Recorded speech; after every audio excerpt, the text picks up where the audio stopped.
A very good afternoon, everyone. I, Dr. Ruchika Gambhir from Team VOH, welcomes you all to our thought leadership panel on navigating the biliary cancers, today's best practices. Under our initiative, Be Clear, a journey from awareness to action on understanding biliary tract cancers, which is supported by AstraZeneca. As we are aware, February is celebrated as a gallbladder cancer and bile duct cancer awareness week and month. VOH finds immense pleasure in organizing a panel to create awareness on the biliary cancers. For today's session, we have with us Ms. Urvashi Prasad, Director, Office of VC, NITI Aayog, Government of India. Thank you so much, Dr. Urvashi, for joining us today. Then we have with us uh, Dr. Ravindra BS, Director and HOD, Gastroenterology, Fortis BG Road, Bangalore. Thank you so much, Dr. Ravindra, for joining us today. Yeah, thank you. Next, we have with us Dr. Shyam, Senior Medical Oncologist, Shalby Hospitals, to join us today. Thank you so much, Dr. Shyam, for joining in us today.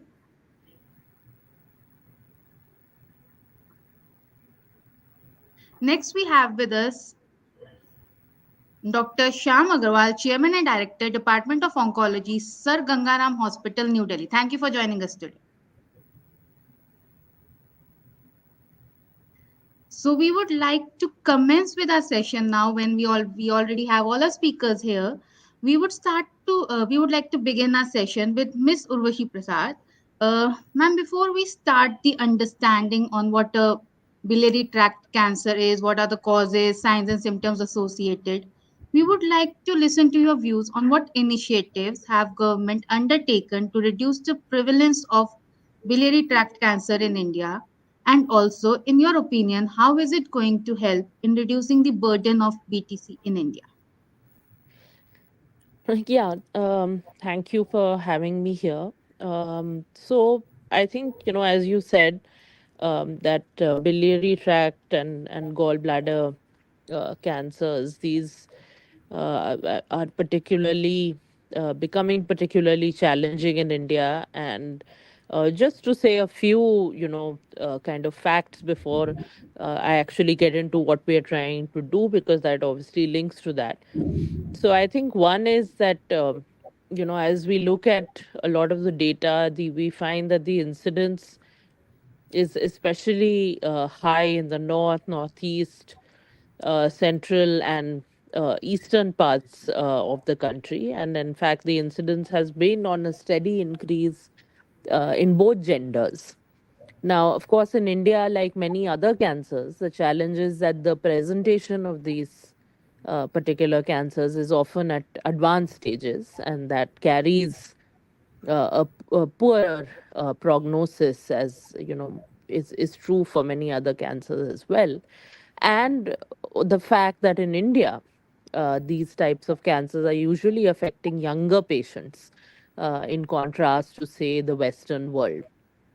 Now, of course, when we talk of, say, gallbladder cancers, we do find that, gallstones are present in a very large, percentage of Indian patients with these cancers. And of course, the presence increases the vulnerability of the gallbladder to, injury of the mucosal injury, as we say.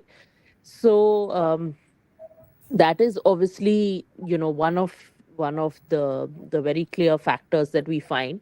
But there's many other factors, which you can say are co-factors along with this. So, the socioeconomic status of patients, lower socioeconomic status.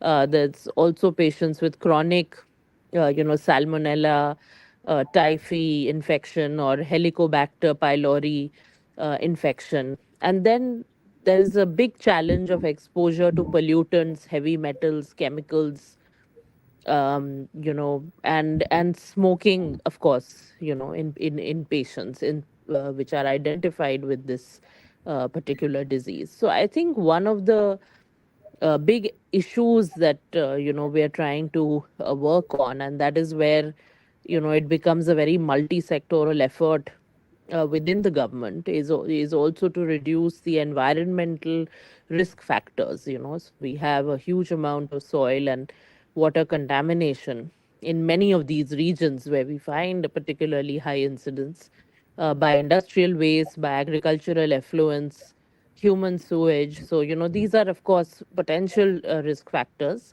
But it is an important role that the government has to play in trying to, reduce the toxicity of the environment. Then, of course, the efforts that we take to in general, promote hygiene amongst patients, to amongst the population, so that we can, these are more preventive measures. Like I said, there's a lot of chronic infections and also behaviors like smoking which are linked, eventually in the future for people to develop these cancers. So on the preventive side, we're trying to address some of these risk factors, and trying to encourage more healthy behaviors, and hygienic environments, less polluted environments. So that is, of course, one pillar of efforts. Now, more directly on the health system related side, we are, like I said, apart from prevention, focusing on early detection. And I think that has many um, elements to it, right from the training, capacity building of health workers, to creating awareness amongst the population, so that when they have symptoms at the early stages, and I'm sure of course, you'll ask the doctors on the panel to speak about what these symptoms, etc., might be.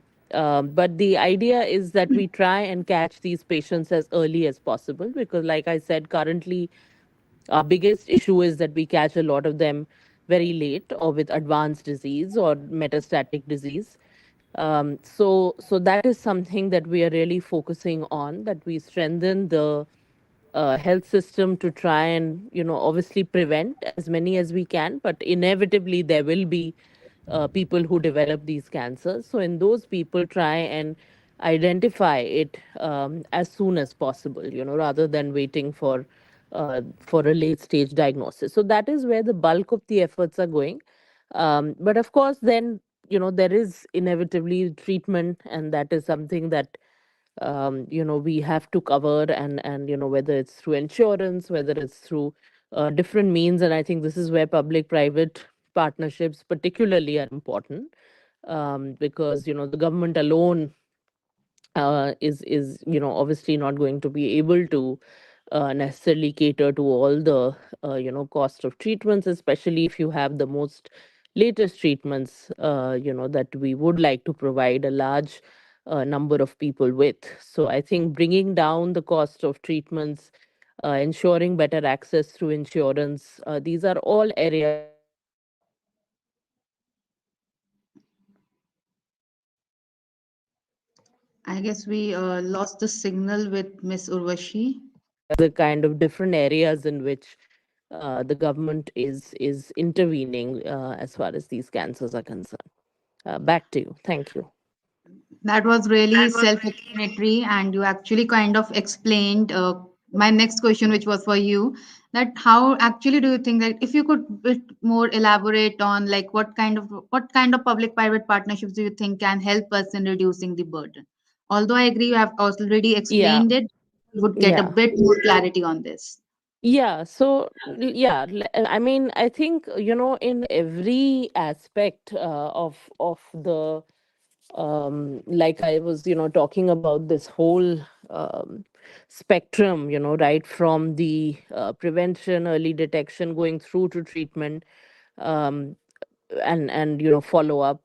We need partnerships of different kinds at all stages, but I think especially crucially in the treatment, we need, for the insurance, I think partnerships public private are really critical, and then research, to be able to bring down the costs, or to make sure that we can uh, afford these treatments for the majority of our population, which is still not able to necessarily afford the most cutting edge treatments that come in, right? So I think that is where the role of public private partnerships really comes in, to also invest in research, to bring down these treatment costs, to try and make them accessible for a large part of our population. So I think insurance research, I would say awareness and capacity building, because a lot of the times, um, we have only so many qualified specialists or oncologists in our country as of now, and unfortunately, even the distribution is not very equitable between urban, rural, between different regions of the country. So we don't have specialists everywhere. We don't have people who can immediately look at somebody with symptoms and be able to pick up that, okay, this might be something more serious. So we need to be able to train different types of health workers, medical professionals who already exist, to at least be able to identify some basic signs and symptoms and say, okay, this seems problematic, and I should suggest to this patient that you need to get yourself checked out. So I think that basic level of awareness, capacity building, both within the health system as well as outside, is again something we can only create if we have public private partnerships, and obviously with the medical fraternity, both in the government sector as well as in the private sector. So I think in all these aspects, these partnerships can go a very long way. And given that we have such a large burden of disease, and we're such a large country, we cannot do without these partnerships. So we really need to, work in tandem and scale up public-private models that, show some success at smaller levels, or, and maybe at one state level, or maybe at a pilot level. We need to scale up these partnerships, much more significantly. Okay, that was actually nicely explained, Ms. Urvashi. Thank you so much for explaining this all to us. Now, when we have already Thank you. understood about how the public-private partnerships can work and what all government initiatives are being taken care of, I guess it is now the time that we understand that firstly, what is biliary tract cancer, and for that, I would like to ask question to Dr. Shyam Aggarwal. Thank you so much, Dr. Shyam, for joining us. I would like to understand from your part that what is biliary tract cancers, along with the stages it is seen in the biliary tract cancers. And while we are already discussing about the stages, I guess it would be quite relatable to understand on the risk factors which are associated with the biliary tract cancers. Over to you, Dr. Shah. So, biliary tract cancers would basically involve a tumor or a cancer which is starting from bile ducts which are present in the liver. So, those bile ducts can be inside the liver, and then we call it as an intrahepatic cholangiocarcinoma, because cholangio is the word used for bile duct cancer. And if the cancer is arising from the bile duct which is present outside the liver, it is called extrahepatic cholangiocarcinoma. But I think what we commonly see much more in our day-to-day practice is the gallbladder cancer. So, which forms the, I think the main tumor type when we are talking about biliary tract cancers.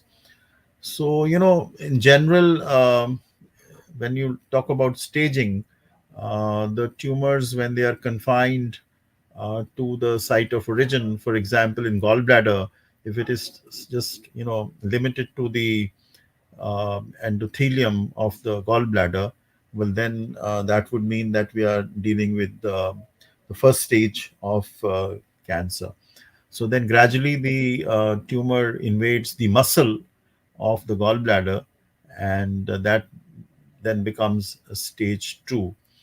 And when it starts going outside the gallbladder and into the connective tissue of the surrounding the gallbladder, or maybe also into the surrounding nodal areas, so lymph node, the draining nodes of the gallbladder, so Okay. then that makes it stage 3. And stage 4 is when the blood vessels, arteries and veins, and the tumor spreads beyond the distant sites, for example, into the liver or into the lungs, etc. So these are four stages for gallbladder cancer, and similarly, biliary tract cancer also, depending upon the size and the vascular invasion.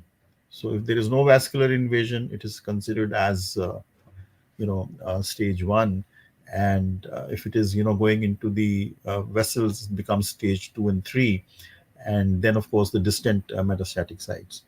So overall, I think in our country, we do see a large number of patients who are suffering with gallbladder cancers, and also now the understanding, I think the ability of the radiologist and the gastroenterologist to diagnose the cholangios, I think has grown. I mean, that's my experience over the last 15 to 20 years. And but the problem, I think, as was being mentioned before, that most of these patients are presenting to us in stages when the surgical treatment, which is the main treatment, of course, is not possible. So most of these patients are coming to us in advanced stages, and then in spite of even being operable, the relapse rates are very, very high. So why is it that we see, a large number of gallbladder cancers, at least in North India? The exact reason is not known, but the Ganges, which that is a belt in the Uttar Pradesh and in North India along the river. So there is a high incidence of developing biliary tract and gallbladder cancers.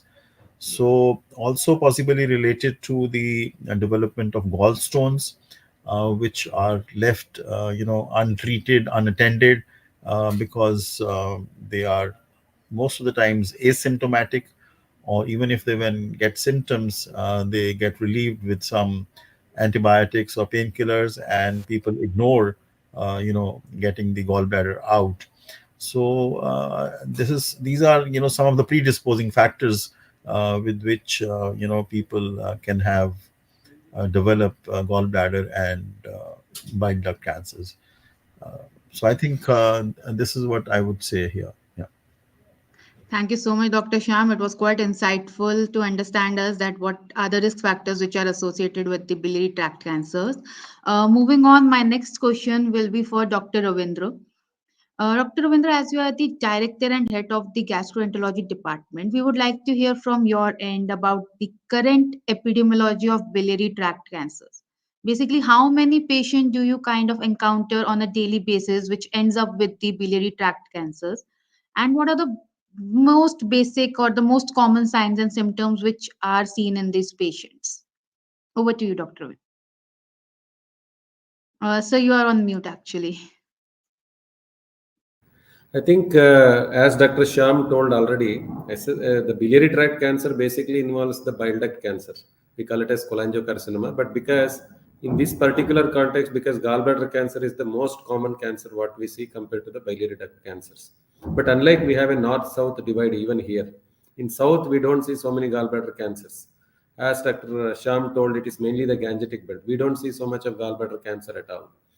And coming to the epidemiology, I will say first I will like to see the cholangiocarcinomas first, which we see more compared to the gallbladder cancers. In cholangiocarcinomas, it is constitutes around 3 out of 100 of all the GI cancers. Means if there is 100 gastrointestinal cancers, 3 cancers are from the biliary tract. Rest are all different, like stomach, colon, pancreas, and other things. And coming to the population-wise data, also it will be around 2 to 3 cases per 100,000. That is the number. But especially for gallbladder, this is not true. Because India being the North India, especially the Gangetic belt is the highest in the world, except the Pima Indians. The highest in the world is gallstones and gallbladder cancers and biliary tract cancer are that Gangetic belt. That's why this is of a most public health importance in especially the Gangetic belt what we have.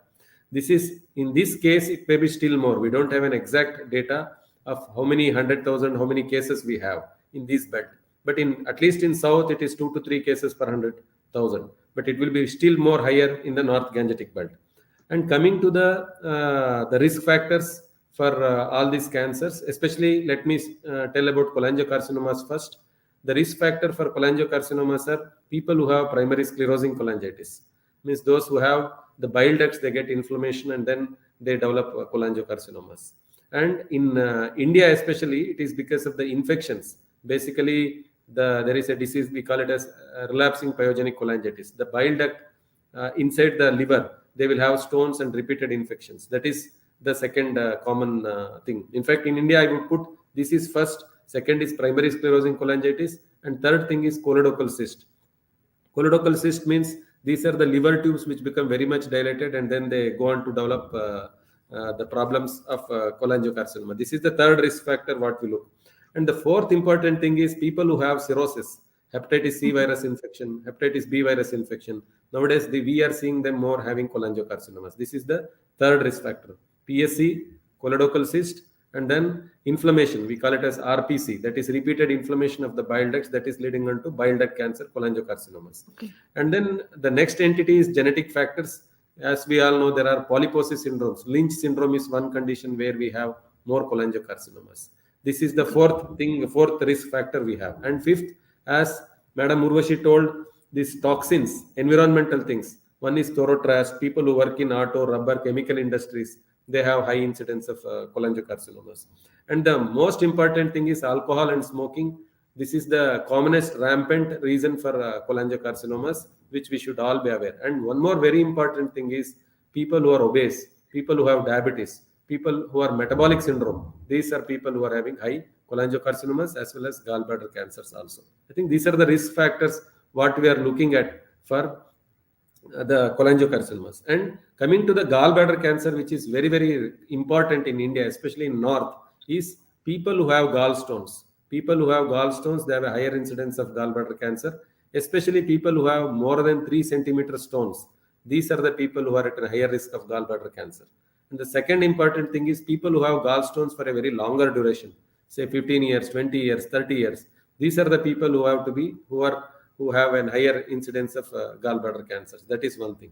And then the second important thing is people who have gallbladder polyps. Many a time they go for an ultrasound, they find polyps, especially polyps which are more than 10 mm. These are the ones who are at a higher risk of gallbladder cancer. And coming to the third risk factor for gallbladder cancer is abnormal pancreaticobiliary junction. Means our bile duct juice and pancreatic juice, they mix up, and then these people have a higher gallbladder cancer. Of course, even in gallbladder cancer also, obesity, diabetes is a risk factor, and smoking and alcohol are the risk factors. And coming to the age at which they present, usually the common age is between 5th and 7th decade for cholangiocarcinomas, whereas in primary sclerosing cholangitis, they usually have 2 decades earlier. That is the thing. And even for choledochal cyst, they may develop at 40 years these cholangiocarcinomas. Roughly 5th to 7th decade is cholangiocarcinoma, whereas in primary sclerosing cholangitis and as well as in choledochal cyst, the presentation is at an early age, 30 or 40 years, they will have this presentation. And males are particularly more compared to females in cholangiocarcinoma. This is the part about biliary tract cancer. Coming to the gallbladder, it is females more than males, and then usually the presentation is in the 3rd, 4th, and 5th decade. But in South, we don't see, as I previously told, we don't see so much of gallbladder cancer. That is for the some unknown reason. It is the highest in the world, where in the Gangetic belt we have very high gallbladder cancers. Thank you so much, Dr. Ravindra. It was really a nice, interesting thing to be known about, and quite contradictory in both the type of cancer, where in one males are getting more affected and in the other females are getting more infected. Thank you so much for explaining it so nicely to us. My next question will be for Dr. Viraj. Dr. Viraj, can you please elaborate on the screening test that we are commonly using to diagnose these biliary tract cancers? Also, Dr. Viraj, as we already are aware that you have organized a GI Oncology conference in year 2018, we would like to understand from your perspective that since that time and since till now, how much do you think that technology has kind of changed in all these years when it comes to diagnostics? Over to you, Dr. Thank you, Dr. Gambhir, for having me here. So part one to your question is, you had two words in that. What is a diagnostic test and what's a screening test? So it's important for the viewers to know that these two are different types of tests. Mm-hmm. So when we say, how do you diagnose a cancer? This is what we use for patients who come with symptoms. let's say they have jaundice or they have pain in the tummy, and you perform a test to see whether they have cancer or not. And the commonly used test to diagnose biliary tract cancer is, first thing is an ultrasound, and typically a blood test which shows a higher bilirubin level, what we call jaundice. And then, Yes. of course, the other tests follows, like we have CT scans, and there are new tests like MRI and PET scan and what have you. And the question that you wanted to ask was, what are the screening tests? The Yes. screening is something we use for people like me and you who don't Okay. have a symptom and want to see whether we have cancer or not, right? Okay. So these are the tests we have currently approved for breast cancer, lung cancer, colon cancer, and lung and cervical cancer. Okay. But there are no tests approved for biliary tract cancer. And the Okay. reason is we don't know which population. So although the previous speakers did mention that who is at risk of developing these cancers, we don't know what test should we use, how often should we use, right? So our parents often say that we should do annual blood test or blood test every 2 years. We don't know what tests we want to do. So when we don't have information, this is something we do not recommend. Okay. However, since all speakers say, I come from the west part of India, and I too echo Dr. Ravindra that we too don't have much of gallbladders. Gallbladders is distinctly more in the northern part. Although we have a lot of gallstones in our state, female obese, but somehow the gallbladder cancer incidence is pretty low, as one would expect in North India. So one of the studies done in so only country which rivals us in number of gallbladder is South America, the Chile and Brazil. So they had a mission of, like the general surgeons would operate the gallbladders, for patients who have gallstones. And that kind of reduced the incidence of gallbladder cancer in those cohorts. So I think so. What Ms. Urvashi said earlier in part of this session is that can we have a collaboration between government and private sectors to encourage more general surgeons, not the oncologists, the general surgeons, to perform these gallbladder removal surgeries for patients who have these gallstones, and perhaps expect reduction in the incidence of gallbladder cancer. So, to shortly answer, there are no screening tests as of now. However, removal of gallbladder seems to currently work well, but of course, we need to do study on a larger scale. And to the second part of your question, yes, I've been doing GI cancer. I'm a GI oncologist. So we've been doing GI oncology conferences annually, and we did the fifth just last year. And interestingly, in 2018, the biliary tract cancer was just 1 hour in the conference. And the fifth conference, we dedicated 6 hours to it.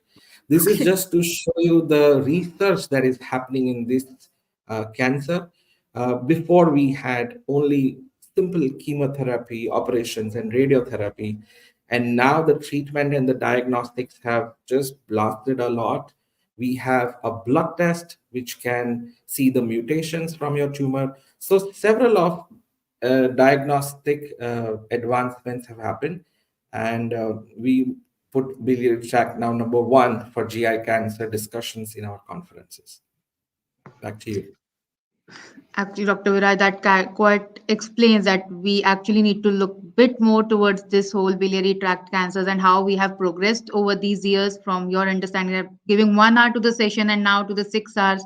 It means we have actually kind of evolved and developed quite a lot. And I guess I see it as a progress towards a step towards being cancer free, which I am not really sure when we will be able to achieve, but we do wish to kind of we do not wish to listen to any more death cases because of the cancer.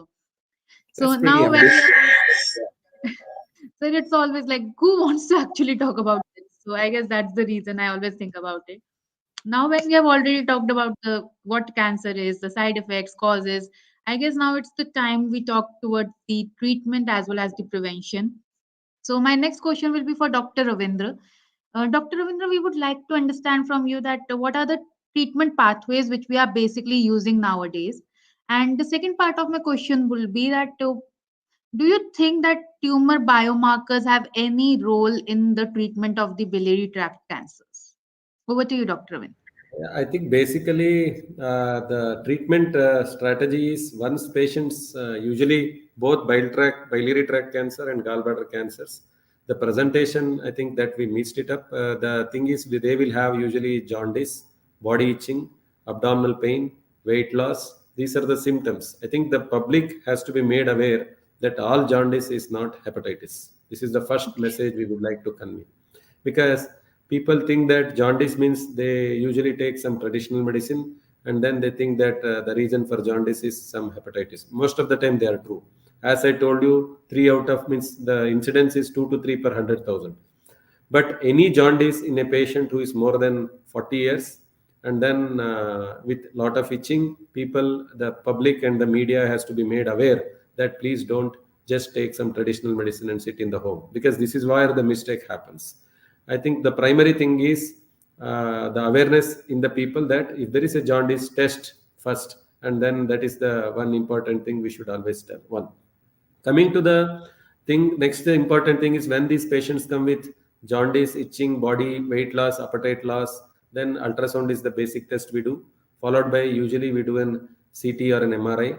And the new thing which has come is an endoscopic ultrasound, wherein we can take some biopsies, especially the lower bile duct cancers. That is one thing. Through the endoscope itself, we can go in and then take some biopsies. And the new methodologies we have got, that is what is known as a spyglass. We can go with a miniature endoscope inside the bile duct, and then we can take the cancer biopsies, because this was the one thing which was previously not available. Now it is available. This is the diagnosis presently what we have: ultrasound followed by a CT or an MRI, and then a biopsy, usually ultrasound guided. Endoscopic ultrasound is new addition, and then spyglass is a new addition, especially for bile duct cancer. Coming next, this is after the investigations. Then, as Dr. Shyam Aggarwal ji told about the staging, we will have a staging what to be done. Usually early stage tumors means stage 1 tumors, the treatment remains an operation, because cure for biliary tract cancer, as all the speakers mentioned, surgery is the only cure for all these things. If there is an early gallbladder cancer, you remove the gallbladder, that is the cure. And then especially gallbladder cancer, bile duct cancer, if there is any early cancers, the treatment is surgery. Means stage 1, the treatment is an operation. Stage 2 and stage 3, it usually operation plus chemotherapy. As stage 4 means it has already spread to different organs, the treatment is chemotherapy alone. Stage 2 and stage 3, in some particular cases we may just do some parts of stage 3 we can only just do a chemotherapy and endoscopic stenting. Means we put a stent inside the bile duct, reduce their jaundice, and then the oncologist, they go on to give chemotherapy. This is how the different stages are treated. Stage 1 surgery, stage 2 some cases surgery, stage 3 will be endoscopic method plus chemotherapy, stage 4 once again put a stent inside the bile duct, reduce the jaundice, and then give chemotherapy. This is how the treatment is done. Thank you so much for explaining it so nicely to us. And with that, we would like to ask Dr. Sham the next question, which would basically be like now, what we would like to understand is the safety concerns which are associated with the existing therapies. And how do you think we can educate the public as well as the other stakeholders on these safety concerns? Over to you, Dr. Sham. Right. So, as Dr. Ravindra said, that the mainstay of treatment to cure these patients of bile duct or gallbladder cancers revolves around surgery. And since the surgery is going to happen in the vicinity of liver, and it actually involves a radical surgery in which not only the affected portion needs to be removed, but the surrounding nodes, or for example, for the gallbladder cancer, one also needs to remove a portion of the liver. So, I mean, I think, for example, there are patients who undergo laparoscopic surgery for gallbladder stones or gallbladder infection, and the report comes out that not only the stone was there, but there was a coexisting small cancer. So for such patients, if, for example, the disease is beyond the epithelium, has gone into the muscle or into the muscular connective tissue, etc., you have to perform completion surgery, which is the radical surgery for the gallbladder tumor. So, because the tumor cells possibly would have spread into the surrounding areas, and completion surgery or a radical surgery, which involves the removal of the adjacent liver nodes and surrounding areas, is very, very important. So, because as was said, and it needs to be re-emphasized, that a proper radical cholecystectomy, as we call it, is the treatment of choice for curing patients with early stage gallbladder cancer.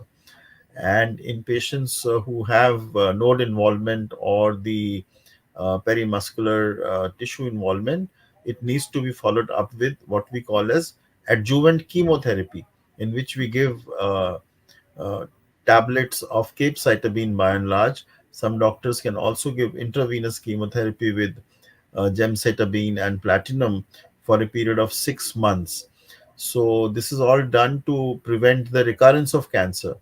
The problem with gallbladder cancer and with bile duct cancers is that even after surgery, there is a fairly high incidence of relapse. And that relapse means that there were residual cells which were left behind in the body of the patient, which were not taken care of by the surgery. And even after giving them chemotherapy for about 6 months, the relapse rates only come down by 5 to 10%. So if you treat 100 patients with radical surgery of the gallbladder, I think 30, 40, 50% patients are going to relapse depending upon the stage at which they are operated. So therefore, gallbladder and these bile duct tumors are not very great tumors to get, just because surgeries are difficult and they are fraught of complications due to the surgery. However, in competent hands, the rate of complications would be less than 5 to 10%, and therefore one needs to do the radical cholecystectomy at a center or with a surgeon who is trained to do that, rather than going to a general surgeon. So either one goes to a super specialty hospital, or to a trained cancer surgeon, or to a regional cancer center where these kind of major surgeries are being performed. So, the other thing is the emergence of immunotherapy in patients with gallbladder and bile duct cancers. So, patients who come to us with advanced stage, which is fairly common, because if you have 100 patients of gallbladder or bile duct cancer, 70 to 80% patients will be presenting to us in late stages where surgery is not possible, because the arteries are involved, or veins are involved, or the nodes are involved, and distant metastasis is there. So earlier than 2 years ago, we were only relying on chemotherapy drugs like gemcitabine and platinum or capecitabine.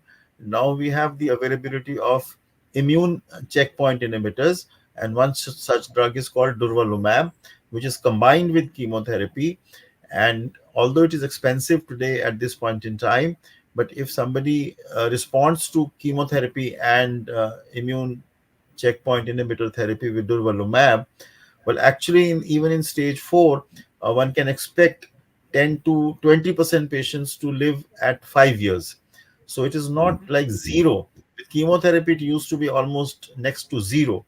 But with the availability of immune checkpoint inhibitors, 10 to 20 out of 100 patients can go on to live beyond 5 years. So, which is, as you heard earlier from Viraj, that some progress has been made. Number one. Number two, we are also looking at a simple test called HER2 gene, overexpression, especially so in gallbladder cancers. So up to 15 to 20% of gallbladder cancers can have HER2 gene overexpression, like we see in breast cancer. So it's a simple test done on the tissue of the cancer, and the report is available within 2 days. And we do have patients where HER2 is found to be positive, and we are using drugs like trastuzumab, pertuzumab, and now we have this new drug called Enhertu, which can be used for patients with advanced gallbladder cancer, where HER2 gene is overexpressed. So it is advised for all patients of gallbladder and bile duct cancers to undergo the immunohistochemical test with the HER2 gene. That is number two. Number three, there's a simple test called MSI test, which is again positive in less than 5% of bile duct cancers. So if that is positive, well, then again, one can do the immune checkpoint inhibitor therapy, and that patient can respond to the tune of 70 to 80%. Besides this, we do have a list of genes which are positive or abnormal in these cholangio and gallbladder cancers, and the test is called next generation sequencing, and the test is available, readily available, not very expensive, 30, 40, 50,000 rupees for the test, and the report comes in about 4 weeks, and one can have the mutations commonly seen in FGFR gene 1 to 3 or IDH 1 to 2 or MET amplification. So these are, technical things which the oncologist and the molecular oncologist or the biologist will understand. And we do have medicines against these. So available at this point in time. So a patient who is not operable is dependent on the medicines for his or her survival. And besides chemotherapy and immune checkpoint inhibitor, the next generation sequencing can give us a clue as to this gene is abnormal, and therefore you treat this patient with a particular drug, and the patient can have a long lease of life. So, these kind of new drugs are now becoming available in the market all across the world and even in India. And you can help prolong the lives of these patients after using these drugs. That was quite insightful, Dr. Sham. But this brings to me to another question which I have in my mind. I would like Dr. Ravindra to answer that. Dr. Ravindra, Dr. Sham has talked so much about the newer gene therapies and so many drugs names he has actually mentioned. I would like to understand from your end that everything has a side effect associated when it's come to the medical terminologies and medical field. Can you just elaborate a bit on the most common side effects you have actually seen once you have treated the patients, and how does it really affect the life of an individual? Over to So you, doctor. basically, all of these medications, when we use, it is usually the common side effects are anorexia, nausea, vomiting. But especially when we use immune check inhibitors, we have this autoimmune effect on the liver as well as on diarrheas. These are some of the things what we really look. Basically, the common side effects are vomiting, nausea, diarrhea, and then liver involvement, wherein you will have hepatitis like picture and diarrhea. I think this is more often addressed by the oncologists because our area is mainly into the diagnosis and the stenting. I think probably Dr. Sham will be the right person because these people are treated with lot of these immune check inhibitors. What are the common problems? But as a gastroenterologist, what we see is mainly colitis, diarrhea, and then hepatitis. These are the things what we see. I think anything new, especially skin problems and all, I think Dr. Sham will be the right person to answer that. So, what we are seeing in addition to what doctor said, which I'll just elaborate on, that a lot of these patients will have those stents, in the common bile duct to drain the bile. And once we give them chemotherapy, their WBCs go down, their immunity goes down, they're prone to infections. And a lot of patients come to us with infection of the duct of the the tube which was inserted by the gastroenterologist. And cholangitis is a common issue, which we face, and that actually prevents the patient from getting subsequent chemotherapy. So that is a huge problem many a times when we are treating patients of advanced cancers with cancer chemotherapy. So as was said before, nausea, vomiting, immunosuppression, hair loss. So these are common side effects of cancer chemotherapy. When it comes to immune checkpoint inhibitors, usually they are safe, but 5% or less can develop severe side effects, which can involve any organ of the body, which can be lung pneumonitis or colitis leading to diarrhea, skin eruptions or skin rashes, Commonly, one can have thyroid disturbances or hormonal disturbances. So we have to be on the lookout of any kind of toxicity which can happen because of these immune. Because basically, what it does is that it activates the immune system. So the immune system can get activated on any organ. So whether it is thyroid or liver or lungs or colon or skin, and we've seen even cardiac effects as a result of, or heart effects as a result of these immune checkpoint inhibitors. But the good part is that the number of patients who develop side effects from immunotherapy are just less than 5%. And therefore, recognition of those side effects and starting them on steroids is usually very, very helpful. And these patients can then take the subsequent immune checkpoint therapy. Now, coming to the side effects of these other targeted drugs like FGFR inhibitors or the HER2 new drugs, as I was mentioning, so they have their individual side effects, cardiac effects, but again, diarrhea, etc. So these are usually one can recognize them by doing their echocardiograms or looking at the symptomatology of the patient. So actually, side effects can be by and large usually managed. The problem with the gallbladder and the bile duct cancers is that the efficacy of chemotherapy is limited to less than 30 to 40%. So 60 out of 100 will not benefit from chemo, and therefore it becomes a very, very defeating disease for the treating doctor, the other physicians, and the patient himself or herself, because they come to us in advanced stage, and we have no choice but to give them a very, very sad, sort of gloomy picture, because even if they respond to chemotherapy, invariably all of them are going to relapse in 6 months to 9 months time. So unfortunately, bile duct cancers, gallbladder cancers are not doing well unless they respond very well to immune checkpoint inhibitors. As I said, that 20% patients can go on to up to 5 years. There's another modality of treatment which can be offered for bile duct cancers is the uh, TARE, which is the transarterial radioembolization. Again, it is very expensive, 12 to 13 lakhs. So if the disease is limited to the liver, then TARE can be performed for controlling their disease. I think Dr. Ravindra can shed more light on this.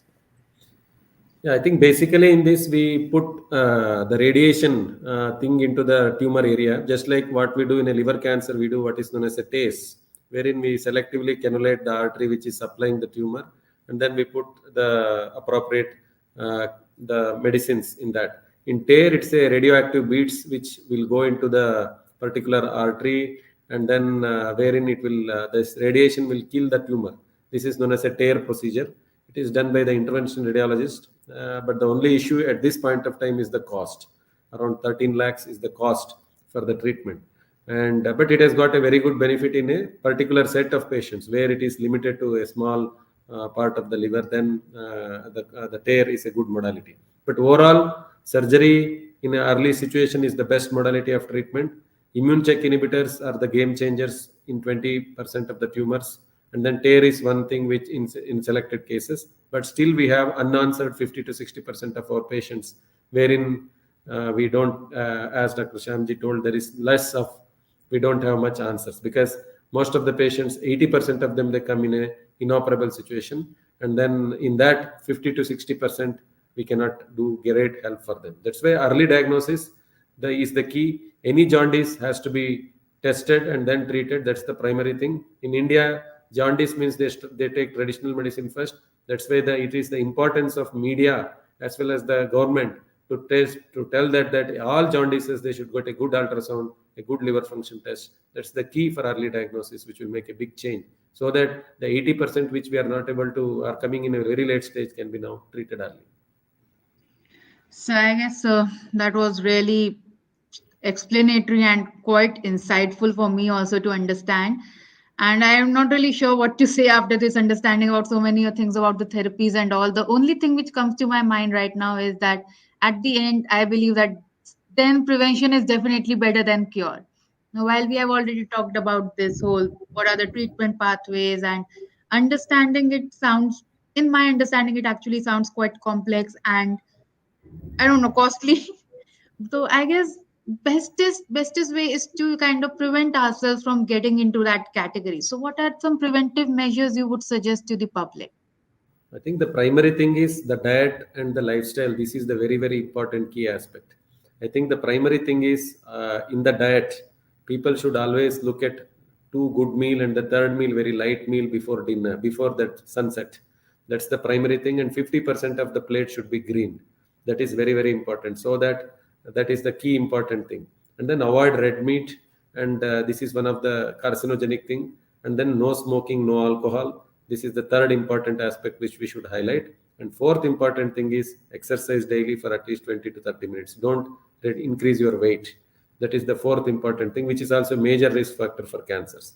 And the fifth thing is early diagnosis. Any patient who has got gallstones, which is more than 3 centimeter, people who are in the gangetic belt, if they have a gallstone, long duration gallstone, prophylactically, means we should make some things to so that they don't develop any cancers. We may have to remove in some cases, something have to be kept under very close observation.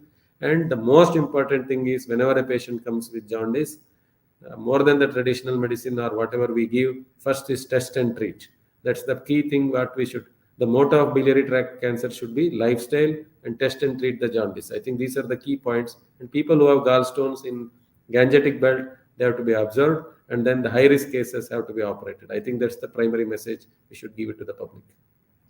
So I guess with that, we would actually like to conclude our discussion, which was really insightful and so much new things to learn from about.